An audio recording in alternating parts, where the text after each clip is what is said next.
Hey everybody. So we're going to be looking at 9.7 part 2 today, where we're going to be factoring and then solving our quadratic equations. And again, these are going to be our quadratic equations that have a leading coefficient that's greater than 1. These are, the difficult ones. All right, before we get into this real quick, I want you guys to try a warm-up that is getting into factoring and solving a simple quadratic. Okay, so if you guys remember, the idea is use the old X method where your C value goes up top and your B value goes on the bottom, and then use those two numbers to split it, and then use that zero product property to solve for X. Okay, so give this a try and see how much of this you remember.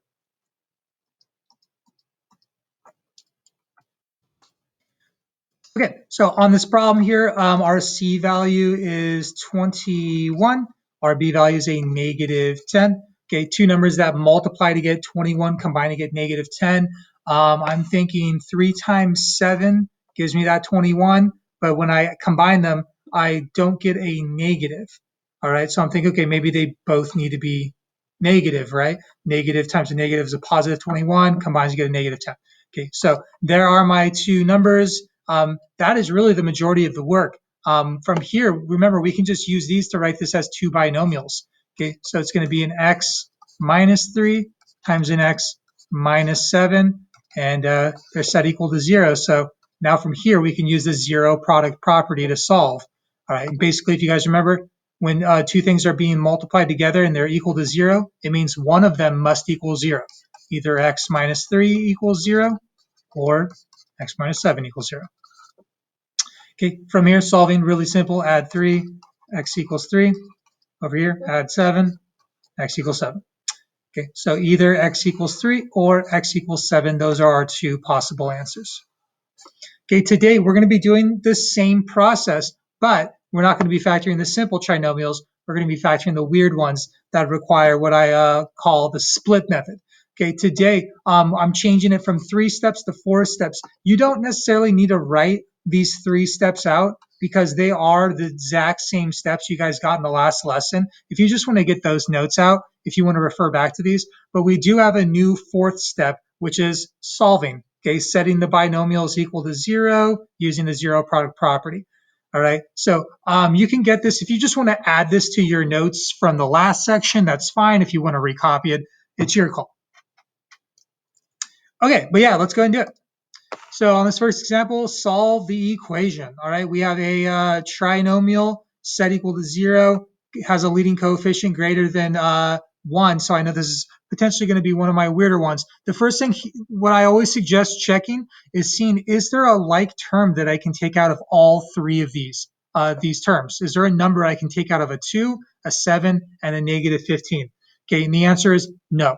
Okay, so we can't do that. We need to use our split method. So let's go ahead and start by splitting. If you guys remember the idea, it's called split method because we're splitting the 7x into 2 different terms. Okay, to figure out what they are, we're going to use our new x method. Okay, just a reminder, a times c goes up top and b goes on the bottom. All right, so a times c, 2 times negative 15 is a negative 30 up top, and our b value is a 7 on the bottom. Okay, two numbers that multiply to get negative 30, combine to get 7. My first thought is maybe 2 and 15, but I'm thinking no, those aren't ever going to turn into a 7. So, what else here can I do with, I can do a 3 times 10. All right, I'm thinking, yeah, there's a way I can make this into a 7, right? If the 3 was negative, those would multiply to get a negative 30. 10 minus 3 would give me a 7. So there's my numbers that I'm going to be splitting 7x into. All right, I'm taking a look ahead and I'm thinking, should I put the negative 3 on the left with the 2 or on the right with the negative 15? Okay, and I'm thinking I'm going to put it on the right with the 15 because that just makes more sense to me. And I'm going to put the 10x on the left here. Don't forget to add the x to it. If it's negative, put a minus sign. If it's positive, put a plus. Okay, from here, I'm going to bring down these other 2 terms. If you guys remember, 2x squared minus 15. Okay, so we did step 1. We split this middle term into these 2 terms. That's all we did. Okay, from here, we have these 2 binomials that we need to factor. All right, you can factor either one of these first. All right, here's what I'm going to do on this one. I'm going to factor this one first because I want to make a point. This binomial, it has a negative in front. And if you guys remember, when there's a negative in front, we have to factor out a negative. Okay, so I know I'm factoring out a negative, and I'm looking at the numbers, a 3 and a 15. It looks like I can take a 3 out of both, right? Okay, so I'm factoring out a negative 3. What's left inside? Negative 3 times x gives me negative 3x. Negative 3 times positive 5 gives me negative 15. All right, so there's my factored form. Here's a nice thing. You guys remember this x plus 5 is going to end up inside of the parentheses of this one after we factor it. So let's just write it first. Okay, so I'm wondering what times x gives me a 2x squared? Well, 2x, right? Let's double check with the other one. 2x times 5 is 10x? Yeah. Okay, cool. So here's basically our factored form sitting in front of us. This binomial that repeats is our first part of our answer, x plus 5. And the two terms we factored out make up our other binomial, a 2x minus 3. Okay, in our last lesson, we would be done because it was just asking us to factor. This wants us to solve. Okay, so we have to, don't forget it's set equal to 0. Now we need to use the zero product property just like we did in our warm up. So let's go ahead and do it. Okay, so either x plus 5 equals 0 or 2x minus 3 equals 0. Okay, easy math here. Subtract 5, x equals negative 5. Over here, a couple steps, right? Add 3 to both sides gives me a 2x equals 3. Divide both sides by 2. Looks like I'm getting x equals 3 over 2, 3 halves. Okay, I could divide that and get a decimal. I could get a 1.5, and if a problem had asked me that, I could do it. But I'm leaving it as a fraction for now. I think is okay. Okay, so there it is. Let's try one more of these together, and then I'll have you guys try one on your own. Okay, so let's go ahead and do this one here. Copy it, and we'll do it together. All right, so negative 7p, we need to split that into two terms to figure that out. A times c, 2 times 6 goes up top, and the b value goes on the bottom. Two numbers that multiply to get 12, combine to get negative 7. When I think of 12, I think of 2 times 6, but that's not going to be able to get me a negative 7. So now I'm thinking maybe, 3 times 4? Okay, that would combine to get a positive 7. I want a negative, so yeah, double negative is going to work here. Okay, so now I'm going over, I'm looking at my negative 3. Should I put that on the left with the 2 or the right with the 6? I think it makes most sense to put it on the right with the 6. All right, and I'm going to put the negative 4 on the left, which is going to pair well with the 2. All right, but I just want to point out, if I were to switch the spots of these two, that is okay. Your process would look different, but your answer wouldn't. Okay, so I'm going to bring down the 6, and I'm going to bring down the 2p squared. All right, and here are my two binomials. All right, technically I can write equals 0 here, but normally I just forget about it until I get to the very end. Okay, so there's my two binomials. We can factor either one of them. Let's go ahead and factor this one first. All right, 2p squared minus 4p. I can take a 2 out of both, and I can take a p out of both. Okay, 2p times p is 2p squared. 2p times negative 2 would give me a negative 4p, right? Okay, so, definitely be careful on this. If you mess up in this spot, the whole problem kind of crumbles. So take your time on this factoring. All right, so over here, I know a p minus 2 is going to be left over. What times p is negative 3p? Well, negative 3, right? Let's double check if it works here. Negative 3 times negative 2 is 6. It works. Cool. So there is my first binomial, p minus 2. All right. And then my other binomial is made up of these factored out terms of 2p minus 3. Cool. And it's factored. Now, since it's set equal to 0, we can solve this thing using the zero product property. So I know that p minus 2 equals 0 or 2p minus 3 equals 0. All right, add 2. Looks like p is going to equal 2. add 3 divided by 2. So I'm getting 2p equals 3 divided by 2. And I'm getting p equals 3 over 2. Okay, which I think I got a 3 over 2 on the last one. All right, so there are my two answers. Technically, there's an or between, so there we have it. Cool. So I kind of went through that quick because I just wanted to show when you guys do these on your own, if you know what you're doing, these really aren't that long of problems. They're just kind of strange. Okay, so I'm gonna have you guys try one on your own. Go ahead and factor this thing and solve it.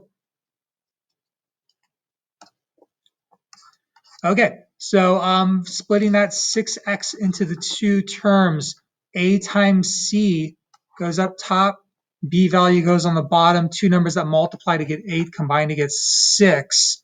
And I'm thinking, let's see, 4 times 2, but those wouldn't factor.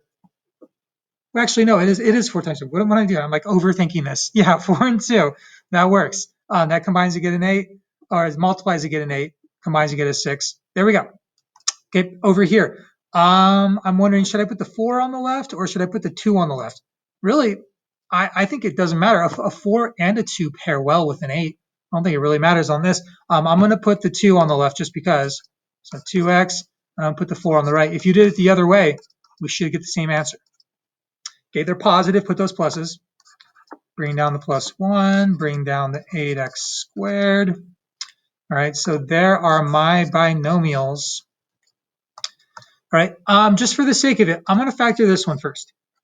Okay, I'm wondering what comes out of a 4x and a 1? What do they have in common? Okay, normally I would say they don't have anything in common, but technically they do have a 1. I can factor a 1 out, and I do need to factor something out of these. So I'm actually factoring a 1 out. Okay, and if I take a 1 out of this, I'm still left with a 4x plus 1 inside. Okay, that's kind of weird. It might have been easier to factor this first, and then we could have stumbled upon this a little bit easier. But let's go ahead and show that this is going to have a 4x plus 1 left inside. Okay, what times 4x gives me an 8x squared? 2x. Okay, let's double check here. Is 2x times 1 2x? Yeah, so this works. Okay, so there's my first binomial, 4x plus 1. My second binomial, 2x minus 1. Or sorry, minus plus 1. Okay, set equal to 0. So last thing, using the zero product property, I have a 4x plus 1 equals 0, or 2x plus 1 equals 0. All right, both of these have 2 steps, so subtract 1, I got a 4x equals negative 1. Divide by 4, I have x equals negative 1/4.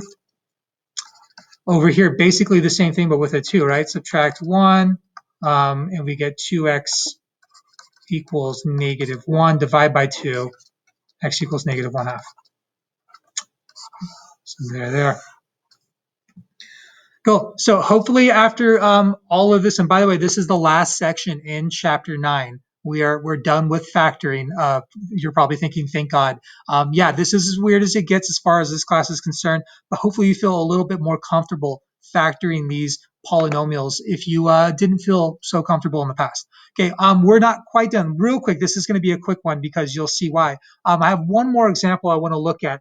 Go ahead and copy this, and let's take a look at one more of these. You'll see what happens. Okay, so let's go ahead and factor this thing. We're going to try to split this, 12x into 2 terms, and I say try because maybe we won't be able to. Up top, or 16 times negative 2 is a negative 32. Okay, down on the bottom we have a 12, and I'm trying to think. Okay, two numbers that multiply to get negative 32 and combine to get 12. Okay, well, I'm thinking first 32. I know that 2 times 16, right, gets me that, but there's no way that's turning into a 12. So I'm thinking, what about 4 times 8? Okay, 4 times 8 would get me 32. One of them would have to be negative, though, right, for it to give me a negative 32. Okay, is there any way for one of these to be negative, for example, the 4, and for them to combine to give me a positive 12? Okay, well, this would give me a positive 4. If I gave the negative to the 8, that would give me a negative 4. Okay, and what we're slowly discovering, and really there are no other combinations of numbers that multiply to get, a negative 32, and nothing is happening. Nothing works here. Okay, so the problem on this particular problem here is it cannot be factored. Okay, just cannot be factored. All right, and that'll happen very rarely because I give you problems that can be factored. Okay, but just know, not all polynomials can be factored. All right, so let's just go ahead and write that out. Cannot be factored.